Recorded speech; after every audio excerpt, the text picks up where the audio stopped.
na takam talaga ako habang pinapanood si Joshua Garcia, known as Patpat sa It's Okay to Not Be Okay, habang nagtuturak siya ng kamatis gamit ang kamay. Maski si Mia Mia Hernandez, sarap na sarap din. Masasarapan din kaya ako? Simulan na natin ang kwento. Syempre sa umpisa, gigising muna ako para i-welcome kayo for another day in my life as affiliate vlogger.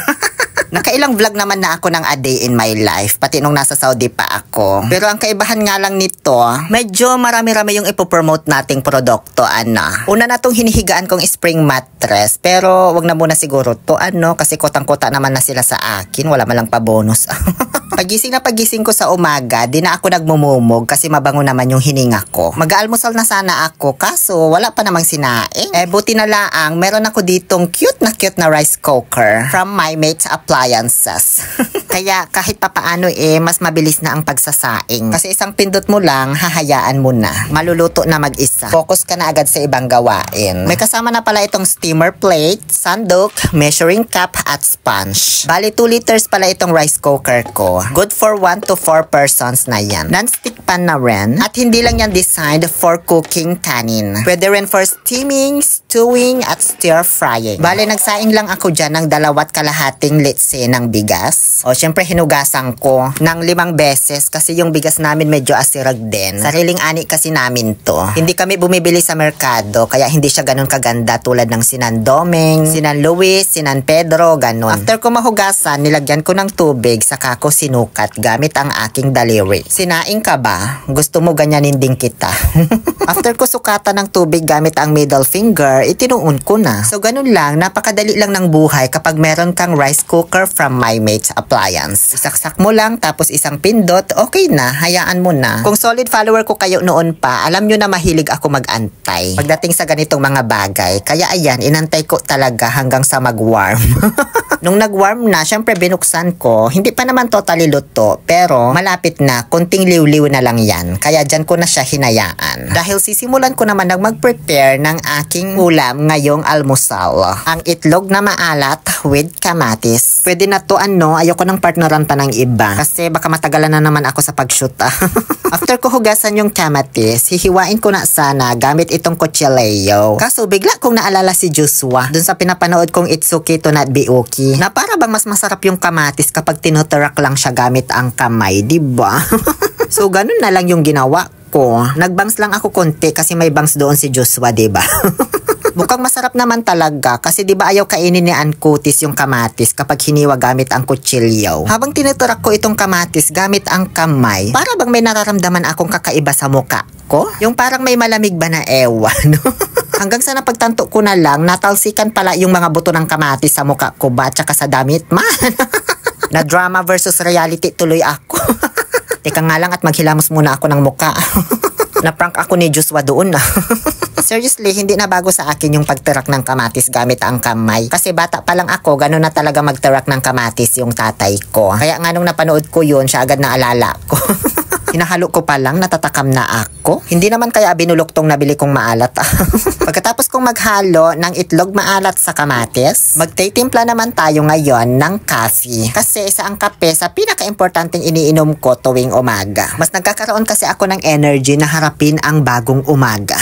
Bale, ang kapeng titimplahin ko pala ngayon ay itong Ginseng Antongkat Ali by Red Ink. Maya ko na-explain yan at magpakulo muna ako ng mainit na tubig. Syempre, gamit pa rin itong My Mate Electric Kettle. 2.3 liters na ito, kaya kasya up to 9 cups of water. Made of food grade material, 201 stainless steel yung loob. Kaya high temperature resistant, corrosion resistant, at anti-burnout pa yan. Ang bilis pa magpakulo ng tubig. Isang pindot mo lang, mayat maya may maririnig ka ng pagkulo-kulo. At hindi lang yun basta sound ng kettle mismo. Pagbukas mo, makikita mong kumukulo-kulo na talaga. Ayan, may mga bola-bola na. Bukod dyan, apakaganda din naman talaga ng itsura itsura ng kettle na ito. Kaya kung naghahanap ka ng affordable at quality appliances, dito ka na sa MyMate. Honestly, mula nung nagustuhan ko yung nabili kong food processor sa kanila, ayun, nasundan na ng blender, tapos rice cooker at electric kettle naman ngayon. Kaya tuloy-tuloy talaga yung pag-promote ko kasi alam kong hindi ako mapapahiya sa quality nito. Ngayon, timplahin ko na itong ginseng ang tongkat ali by Red Ink. Alam nyo, perfect ang coffee na to, lalo na sa mga magsasaka at mga construction workers na may mabibigat na trabaho kasi nakakapag-boost talaga ito ng energy sa maghapon. Totoo yan. Huwag nyo lang inumin ng gabi, baka mahirapan kayong matulog. Meron pa silang isa, yung Ganoderma coffee, kaso ubus na namin.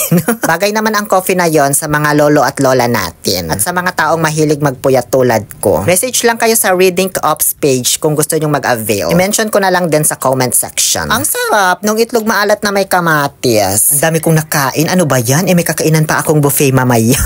Habang inuubos ko itong tongkat ali coffee ko, naglakad-lakad muna ako dito sa bukid para dalawin yung mga pananim naming ampalaya, kalabasa, opo, sitaw, talyong, okra, at mga selye. Kung napapansin nyo ang lalago, diba? Kasi inesprehan niya ni tatay ng Grand Foliar by Red Ink. Tapos bago namin itanim yung mga yan, binabad muna namin yung mga boto sa Grand Humus Plus. Nakakatulong kasi yan para mas lumago yung halaman habang tumutubo. Tapos siguradong tutubo talaga yung mga botong itinanim mo. Kaya pansin nyo dito sa okra, tig-tatlo yung puno na tumubo.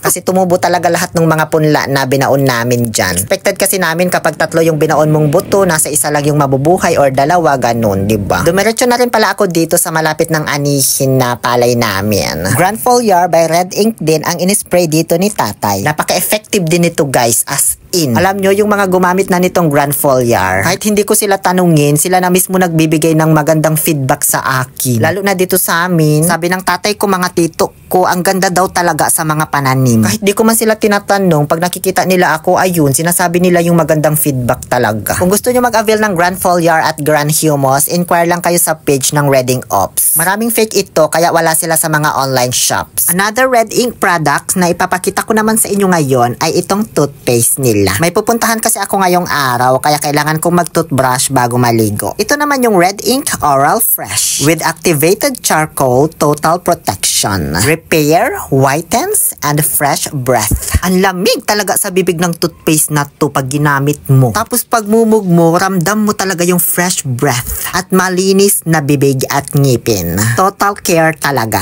After ko mag-toothbrush, syempre naligo na ako. Alang ipakita ko pa sa inyo. Saka na tong sunscreen siguro, at nagmamadali na ako. May pupuntahan pa kasi. Tara na, at nag-aantay na sila. Ako pala yung nag-antay.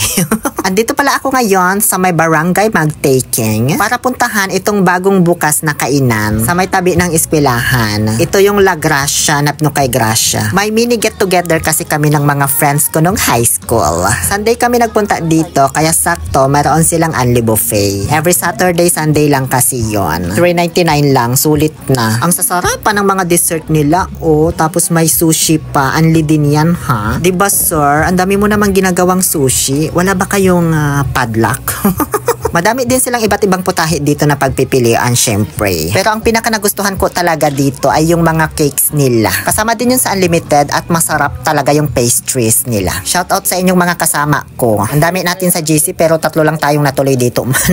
Nung nabusog na kami dito sa may Anli, ayun, umalis na kami. Nag-commute lang yung dalawa at di ko man alam mag-drive ng tricycle. Kaya motor lang gamit ko. After namin mag-lunch, dumiretso kami dito sa may Bethel Cafe. Sa may Rojas Boulevard, San Carlos City. Dito na kami nadagdagan ng dalawa pang classmates namin nung high school.